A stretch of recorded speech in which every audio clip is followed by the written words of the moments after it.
सार्वजनिक बांधकाम विभागाच्या कार्यालयात पाणी शिरल्यानं कागदपत्रांच्या सुरक्षेबाबत प्रश्नचिन्ह उपस्थित झालंय।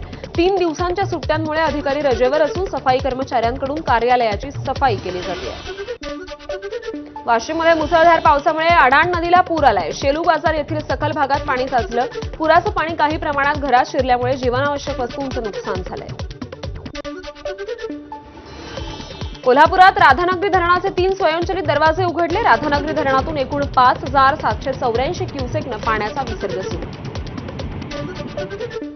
मुसळधार पावसानं वाशिमच्या अडाण नदीला पूर आलाय। त्यामुळे अडाण प्रकल्पाचे 5 दरवाजे प्रत्येकी 70 सेंटीमीटरने उघडले असून 12797 क्युसेकनं पाण्याचा विसर्ग सुरू आहे। नदीकाठच्या गावांना सतर्कतेचा इशारा। बीडमध्ये राजुरी येथील डोंबरी नदीच्या पुलाचं काम रखडलंय। जीव धोक्यात घालून गावकऱ्यांचा नदीतून प्रवास। गोंदियातील अर्जुनी मोरगावातील इटियाडोह धरण यावर्षी प्रथमच 100% भरलंय। 2 दिवसांपासून धरणाच्या पाणी पातळीत वाढ झाली आहे। शेतकऱ्यांच्या सिंचनाची चिंता मिटली आहे। जळगावच्या धरण गावात सलग दुसऱ्या दिवशी धरणी नाल्याला मोठा पूर आलाय। धरणी नाल्याला नदीचं स्वरूप, घरांसह दुकानात पाणी शिरलंय। नागरिक आणि व्यापाऱ्यांचं मोठं नुकसान।